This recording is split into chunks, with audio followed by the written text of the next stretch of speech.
Senegalese cinema has served as the poetic and visual outcome of a nation finding its identity after 3 centuries of French colonization.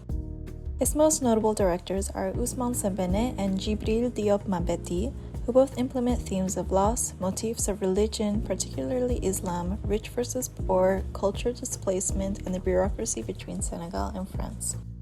With this comes the overall theme of the French dream, or French influence, which can be seen throughout all 11 films from this festival.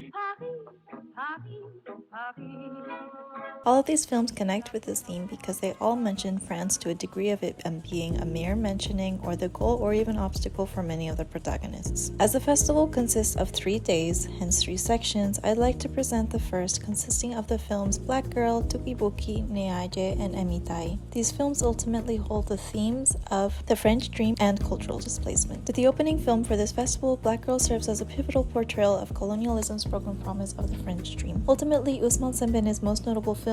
The film is about a Senegalese woman, Diwana, who gets hired from a French family to be their children's caregiver in France. However, once she arrives, she finds herself in a dire state of isolation and despair, not being allowed to leave their apartment, hence a modern slave.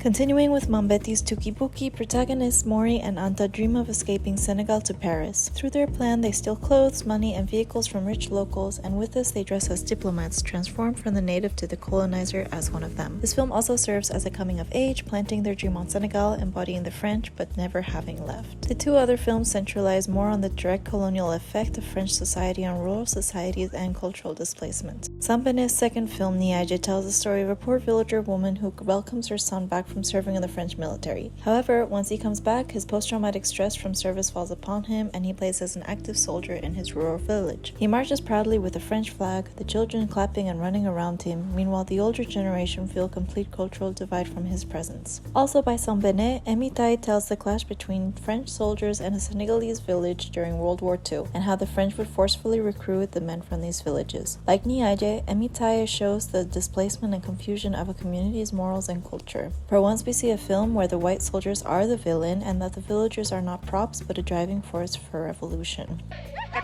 The second day of the festival consists of themes and post-colonial international relations between France and Africa and Senegal, and the cultural and class division in the city of Dakar due to colonialism. The first film, Afrique sur scène, is a short documentary which follows the lives of Afro-descendants going through the streets of Paris. The short doc reflects on how the African man has merged with the landscape of Paris and the uncanniness between 2 opposite worlds, rural Senegal and a city of suits. Meanwhile, the colorful film Mandabi tells the tale of a man who receives money from a relative in Paris but needs to go through a grand bureaucratic process to obtain it. The protagonist struggles, thus exposes the struggle of international relations, especially in a post-colonial context between France and Senegal. Along with the theme of post-colonial division in Dakar, Mambéty's short doc Contrast City depicts the contrast of culture, religion, language, and class in Senegal's capital. The doc consists of cross images between Baroque architecture and mosques, street vendors and white nuns, a Catholic angel, and Muslim men.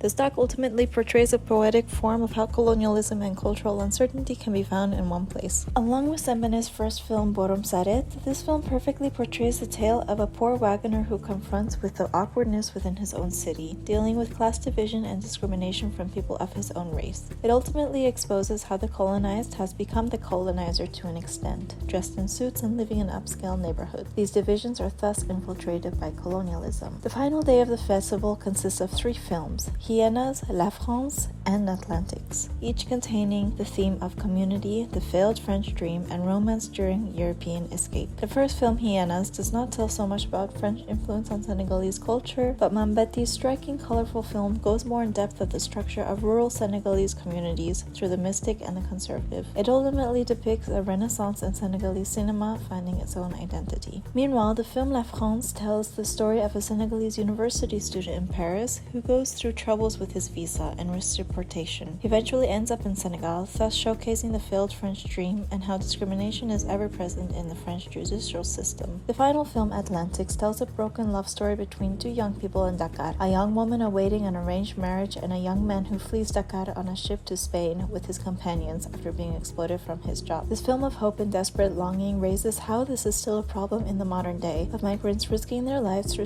seek a better life in Europe. To conclude, all of these films form a beautiful tapestry of how a nation is reclaiming its culture and identity through the medium of film, and how through this medium, they constantly go through the discourse of France's colonial influence on Senegalese culture, and through this they are in the process of decolonizing themselves. I hope that people will enjoy this festival and ultimately realize that Africa is a powerful continent filled with culture and knowledge, and that it is time to decolonize our current knowledge on Europe and their effect on African countries. Through film, we can take action to decolonize, appreciate, and educate. Est-ce que vos films sont bien compris en Europe? Non mais mettons-nous bien ça dans la tête. Moi, l'Europe n'est pas mon centre. L'Europe est une périphérie de l'Afrique, d'être compris par l'Europe. Je souhaiterais qu'ils me comprennent, mais ça ne me fait absolument rien. Si vous voulez que je sois comme le tournesol qui tourne autour du soleil, je suis moi-même le soleil.